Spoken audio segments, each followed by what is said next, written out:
Telugu digital media network లో political కేటగిరీలో number 1 కేవలం 72 గంటల్లో 1,50,00,000 వ్యూస్ పైగా పాపులర్ టీవీ నెట్వర్క్. నమస్కారం అండి, మీ పేరు? నా పేరు నాగిరెడ్డి. ఏం చేస్తుంటారండి? వ్యవసాయం చేస్తుంటారు. ఈ ఊరేనండి అసలు మీది? ఈ ఊరే. మరి వ్యవసాయం అంటున్నారు, మరి గిట్టుబాటు ధరలు ఇస్తుందండి ప్రభుత్వం? గిట్టుబాటు ధరలు ఇస్తుంది. ఎలా ఉందండి ప్రస్తుతం ప్రభుత్వ పరిపాలన? ప్రభుత్వం అయితే బాగానే ఉంది, అంతా బాగానే ఉంది. రైతులకి గిట్టుబాటు ధరలు బాగానే ఉన్నాయి, అన్నీ బాగానే ఉన్నాయి. మరి ఈ ప్రభుత్వం వచ్చిన తర్వాత అసలు రైతులకి ఏం మంచి జరగట్లేదని అంటున్నారు కండి. అది అంటారమ్మా, కొంతమంది అంటారు జరగట్లేదని. రైతు భరోసా ఇస్తున్నాడు, బోర్లు వేస్తున్నాడు, కేసింగ్ ఇస్తున్నాడు, మోటార్లు ఇస్తున్నాడు, కరెంట్ ఇస్తున్నాడు, అన్నీ బాగానే వాడుకుంటున్నారు. కరెంటు అంటే ఇన్ని గంటలని ఉంటుందా లేదంటే ఎప్పుడు ఇస్తున్నారు? 9 గంటలండి. ఏజీఎల్ కరెంట్ 9 గంటలు. 9 గంటలు. మరి గతంలో ఉండేదండి?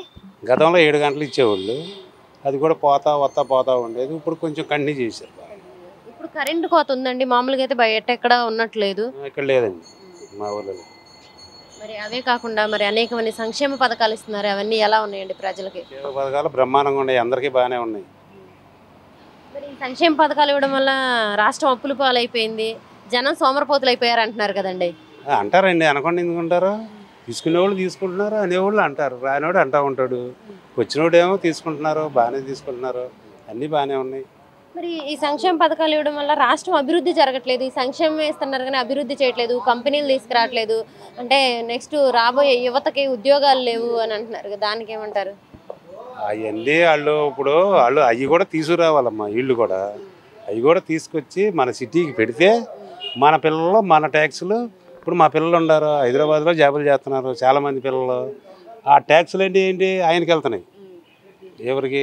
రేవంత్ రెడ్డి గారికి వెళ్తున్నాయి. ఇప్పుడు మన పిల్లలు మన సాఫ్ట్వేర్ కంపెనీలు ఇక్కడ తీసుకొచ్చారనుకోండి ప్రభుత్వం, మనకే ఉంటాయి కదా. అవి కూడా ఒక పిల్లవాడికి 40,000 50,000 కట్ అయిపోతుంది.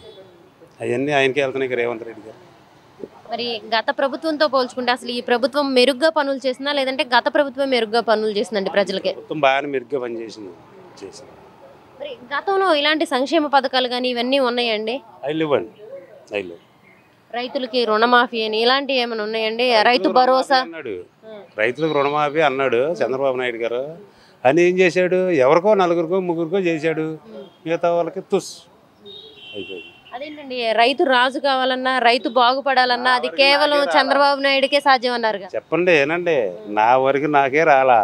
2 లక్షల రుణమాఫీ అన్నాడు, ఒక 50,000 30,000 తీసేసాడు, కార్డులు వారి పెట్టాడు. ప్రభుత్వం కూలిపోయింది, వెళ్ళిపోయాడు, మళ్ళీ అన్ని కట్టాల్సి వచ్చింది. మరి జగన్ గారు మళ్ళీ నెక్స్ట్ గనక వస్తే మళ్ళీ ఇవన్నీ చేస్తారనుకుంటున్నారా? అభివృద్ధి చేస్తారు, ఇవన్నీ చేస్తాడని నమ్మకం ఉంది. ఈయన మేనిఫెస్టోలో అభివృద్ధి బాగా చేస్తాడు. మరి చంద్రబాబు నాయుడు గారు అయితేనే అభివృద్ధి బాగా జరిగింది అని అంటున్నారు కదండి. హైదరాబాద్ని డెవలప్ చేసింది చంద్రబాబు నాయుడు గారే అంటున్నారు కండి. మరి చేసి వాళ్ళకి అప్పచెప్పాం కదండి, మనం వాళ్ళకి అప్పచెప్పాం కదా. చేసి చంద్రబాబు నాయుడు చేసి అప్పచెప్పాడు వాళ్ళకి. ఇప్పుడు వాళ్ళు బ్రహ్మాండంగా ఉన్నారు, మనమేం పేదరికం అవుతుంది. అదే ఆ రోజున ఆయన ఇక్కడ చేసినట్టయితే ఈ బాధ ఉండేదే కాదు. ఆయన ఈ కంపెనీలు తీసుకొచ్చి ఉండేటైతే ఈ బాధ ఉండేది కాదు. ఈయనకేం కరోనా అటు వచ్చి పడిపోయింది. కరోనా వచ్చి అటు తిట్టలేదు, ఇటు తట్టలేదు, ఏమి లేదు. మరి చంద్రబాబు నాయుడు గారు ఇప్పుడు ప్రతిపక్షాలు అయితే ఏంటి, చంద్రబాబు నాయుడు గారు అయితే ఏంటి, గతంలోనేమో ఈ సంక్షేమ పథకాలన్నీ ఇచ్చి జనాలు సోమరపోతులు చేస్తున్నారన్నారు, రాష్ట్రం అప్పుల పాలైపోయింది అని అన్నారు. మళ్ళీ ఇప్పుడు అదే చంద్రబాబు నాయుడు గారు ఎంతకంటే ఎక్కువ పథకాలు ఇస్తామంటున్నారు, దాన్ని ఎలా చూడొచ్చండి? అవి నమ్మే ప్రసక్తి కాదమ్మా. ఎందుకనండి? ఎందుకంటే గతంలో ఆయన చెప్పిన వాగ్దానాలు కొన్ని మిస్ చేశాడు కాబట్టి. ఈయన 190% చేశాడు, ఆయనేమో 40% చేసి ఎత్తేసాడు ప్రజల్లోకి వెళ్తే. ఆడవాళ్ళకి కూడా బాగా చేశానంటున్నారు. ఆడవాళ్ళకే కాదు, పేదలు ధనవంతులు అవ్వాలంటే అది కేవలం టీడీపీ ప్రభుత్వంలోనే అంటున్నారు కదండి. అంటారండి, వాళ్ళ గెలుపు కోసం వాళ్ళు అంటూ ఉంటారు, వీళ్ళ గెలుపు కోసం వీళ్ళు అంటూ ఉంటారు. అమలు చేయాలి కదా. మళ్ళీ నెక్స్ట్ ఏ గవర్నమెంట్ వచ్చింది అనుకుంటున్నారండి? వైఎస్ఆర్ఏ వస్తుంది. అదేంటండి, చంద్రబాబు నాయుడు గారు ఆయన అసలు పులివెందల్లోనే ఓడిస్తానంటున్నారుగా.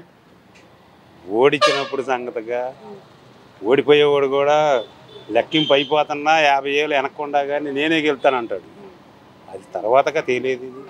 మరి ఆయనేమో అసలు పులివెందల్లో నేను కాదు, నా పార్టీ తరఫున ఎవరిని నించోబెట్టినా జగన్ ఓడిస్తానంటున్నారు. అట్లా అంటాం, అది సహజం. వాళ్ళు అట్లా అంటాం సహజం.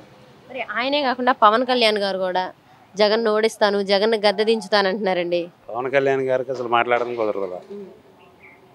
సినిమా డైలాగులు కాదు కమ్మా ఇవి, మామూలుగా రియల్లో మాట్లాడితే కొంతమంది జనం ఏమంటారు భావించారు. మరి ఆయనేమో చంద్రబాబు నాయుడు గారే మంచి విజన్ ఉన్న నాయకుడు, మళ్ళీ ఈసారి టీడీపీనే గెలిపించాలని చెప్పేసి మరి పొత్తు పెట్టుకున్నారు కదండి. చంద్రబాబు నాయుడు గారు రాజధాని అప్పుడు నేను అది బాగలు తెస్తాను ఇది బాగలు తెస్తాను అన్నాడు. ఏం బాగలు తీశాడు? ఇక్కడికి వచ్చి పవన్ కళ్యాణ్ గారు ఏం తీశాడు? ఏం తీయలేకపోయాడుగా చంద్రబాబు నాయుడిని. అంతే, మళ్ళీ మామూలు అంతే. మరి సరేనండి, మరి జగన్ గారు గెలుస్తారని మీరు అంటున్నారు. మరి ఇటువైపు చూస్తేనేమో చంద్రబాబు నాయుడు గారు, పవన్ కళ్యాణ్ గారు, మరి బీజేపీ అన్ని పొత్తు పెట్టుకొని వస్తాను, ఇటు సీఎం ఇటేమో జగన్మోహన్ రెడ్డి గారు ఒక్కళ్ళే ఉన్నారు, గెలుస్తారంటారా? 100కి 100 పాళ్ళు గవర్నమెంట్ పాలన జగన్మోహన్ రెడ్డిది గ్యారెంటీ. సీట్లు అంటే కొన్ని వస్తా ఉంటాయి పోతా ఉంటాయి. 100కి 100% జగన్మోహన్ రెడ్డి గారు గవర్నమెంట్ పాలన.